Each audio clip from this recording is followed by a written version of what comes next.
खैर ये कंसर्न तो रहेगी।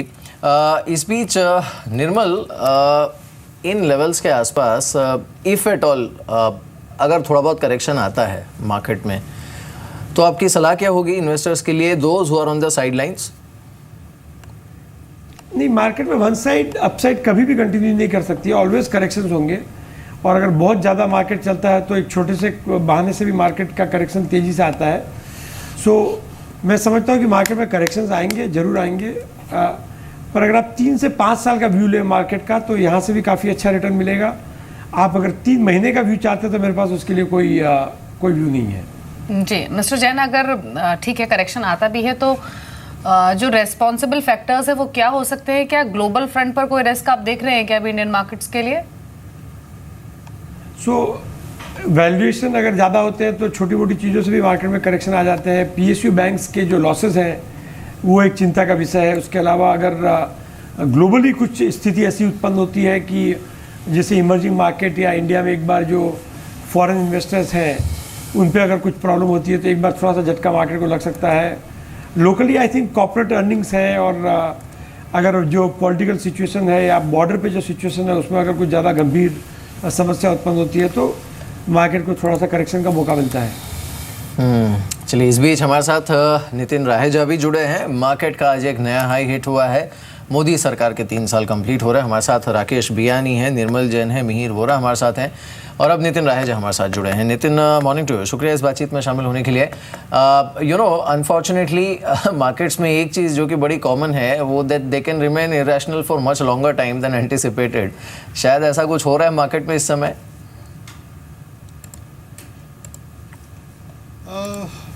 देखिए, मेरा मानना ये है कि अगर आप मार्केट को दो नज़रिए से देखें। एक, अगर आप मैक्रोज से देखें तो clearly macros are going on improving by the day. अभी तक इकोनॉमी की जो ग्रोथ रेट है वो फुल स्टीम तक आई नहीं है, तो that means there is a tremendous scope for growth happening over the next 2 years।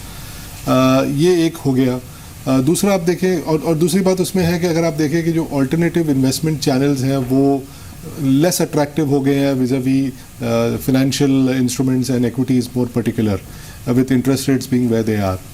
Now against that you take some of the valuations. Clearly yes, valuations have also changed. तो इसमें हमको 2 चीज़ देखनी है। एक तो अपना जो एक मेंटल रीसेट करना है कि जो P लेवल्स पे जो मार्केट हिस्टोरिकली ट्रेड कर रहा था काफ़ी सालों से, और आज वहाँ पे रीसेट होना है क्योंकि एक मैक्रो डेवलपमेंट बड़ा चेंज हुआ है।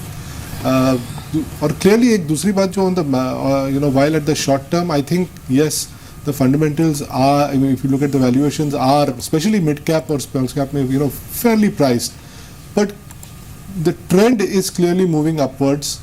तो इसमें आपको clearly एक stock specific काम करके invest करना होगा, क्योंकि जहाँ पे वैल्यूएशंस बहुत ज़्यादा बढ़ चुके हैं वहाँ पे स्कोप ऑफ डिसअपॉइंटमेंट अगर आ सकता है in case the recovery is a little more back ended, वहाँ पे आपको फिर सेटबैक मिल सकते हैं। But I think the markets as overall, I think over the next few years are looking good. Short term में आपको शायद करेक्शन भी आ सके, और there could be good corrections even in bull markets, but I think if you are looking at it clearly from now onwards on a long term, it is yet looking good. जी mister Vora, आखिरी question होगा आपसे। ये अभी कहीं cautious भी हैं क्या आप? कुछ सिलेक्टिव पॉकेट्स जहां आप अवॉइड स्ट्रैटेजी अपना रहे हैं, स्पेशली फार्मा को प्लेस किया है क्या इस लिस्ट में?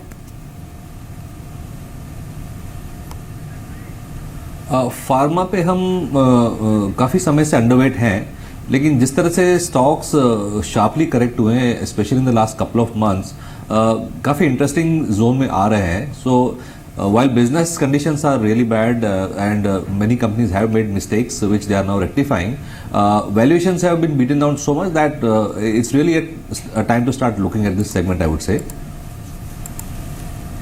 जी चलिए मिहिर, शुक्रिया हमारे साथ इस बातचीत में शामिल होने के लिए। Thanks for joining us. Nirmal, आप इस साल के आखिर तक मार्केट का टारगेट क्या सोच रहे हैं यहाँ पर? Because we are already like within touching distance of 10,000 Nifty पर एटलीस्ट।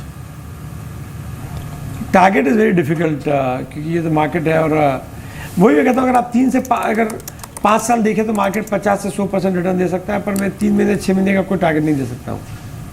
जी चलिए राकेश बियानी भी हमारे साथ लगातार बने हुए हैं। मिस्टर बियानी, ये जो इस साल के दौरान हमने देखा है कि जो क्रेडिट ऑफ टेक है वो थोड़ा स्लो रहा है, प्राइवेट सेक्टर में इन्वेस्टमेंट्स भी उतनी इनकरेजिंग नहीं रही हैं, तो ये इंडस्ट्री में ये कंजम्पशन की पिक्चर अभी कैसी आपको लग रही है?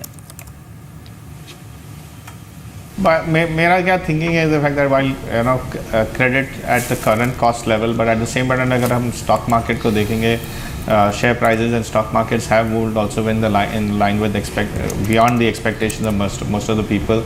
We are at among our all-time highs on the stock market.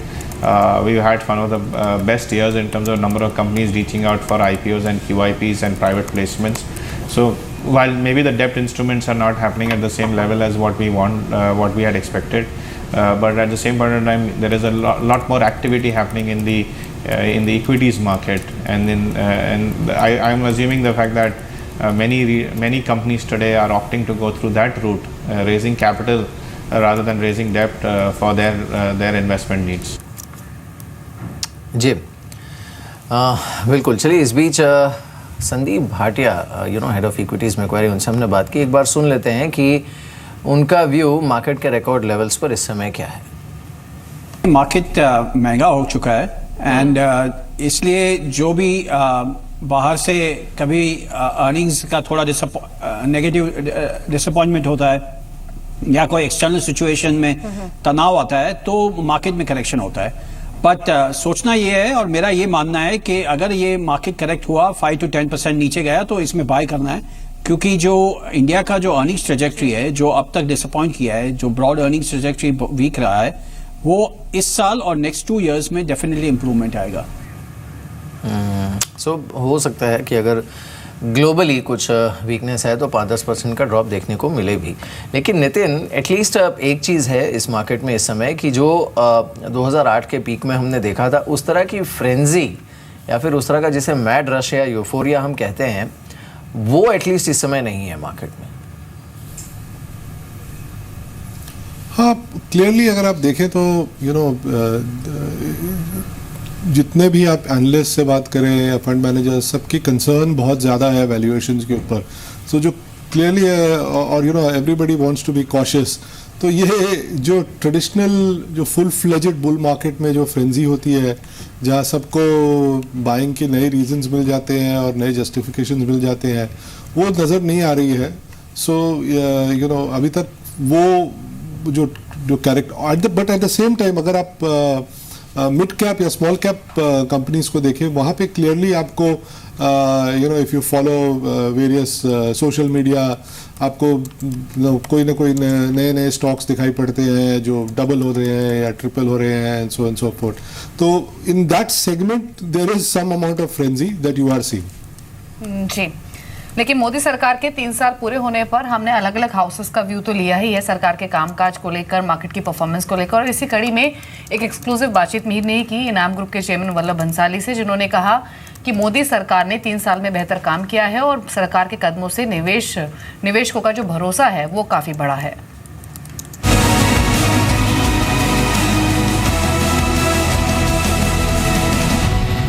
सबसे पहले तो मुझे याद है मोदी सरकार बनी उससे पहले भी मेरी आपके साथ बात हुई थी, और एक जो सबसे बड़ा मुद्दा था उस समय वो था भ्रष्टाचार का या फिर करप्शन का। दूसरा था वो इंडिया का जो जिसे हम एनिमल स्पिरिट कहते हैं ऑफ ग्रोथ, उसे अनलीश करने का, और तीसरा ऑब्वियसली दुनिया भर में जो भारत की साख है उसे बढ़ाने का। अब प्राइमा फेसी तो ऑब्वियसली ये लगता है कि ये 3 साल में इन फ्रंट्स पर काफ़ी कुछ काम हुआ है, लेकिन आपका असेसमेंट क्या कहता है? आपने कई सरकारें देखी हैं, कई प्रधानमंत्री देखे हैं, इन 3 सालों को कैसे देखते हैं आप? आज इतने बड़े मुद्दे इस सरकार ने सॉल्व किए हैं कि जो करप्शन से लिंक थे, तो 2 बातें हुई कि न केवल करप्शन की बात आज खत्म जैसी हो गई है, बड़े लेवल में कहीं करप्शन की बात नहीं है। दूसरे, करप्शन की वजह से कोल में, माइनिंग में, पावर में वो जो इश्यूज हो गए थे, वो सारे इश्यूज इन्होंने बड़ी बहादुरी से और बड़ी मजबूती से सॉल्व किए हैं। कोल ब्लॉक्स थे उसको सारे उन्होंने री ऑक्शन कर दिए, कोर्ट के जो मैटर्स थे सारे कोर्ट के मैटर्स को उन्होंने सॉल्व कर दिए। तो ये बहुत सारे केसेस जो हमको लगता था कि कैसे सॉल्व होंगे, जिसकी वजह से हमारा आत्मविश्वास खो गया था, लगता था इंडिया में तो कोई रहने लायक ही नहीं है, वो सारी बातें बड़ी पेचीदा थी और उसको उन्होंने प्रैक्टिकल लेवल पे सॉल्व किया है। ये एक बहुत बड़ी बात है। ये जो कॉन्फिडेंस की बात है, आज ये बड़ी एक विचित्र सी बात है कि जहां इंडियन बिजनेसमैन को इंडिया में अभी इन्वेस्टमेंट करने का इतना उत्साह नहीं दिख रहा है, फॉरेनर्स की इतनी लाइन लंबी हो गई है कि आज हमारा रुपया इतना स्ट्रांग है। तो जो जिसको इंस्टीट्यूशनल फ्रेमवर्क कहते हैं कि हमारा ट्रेड डेफिसिट क्या है, हमारा बजट डेफिसिट क्या है, हमारी करेंसी क्या है, हमारे इंटरेस्ट रेट्स की दिशा क्या है, ये सारे मैटर्स के अंदर आज भारत बहुत हेल्दी, मेरे ख्याल से दुनिया में सबसे हेल्दी इमर्जिंग मार्केट की स्थिति में आ गया है। तो ये बहुत ही खुशी की बात।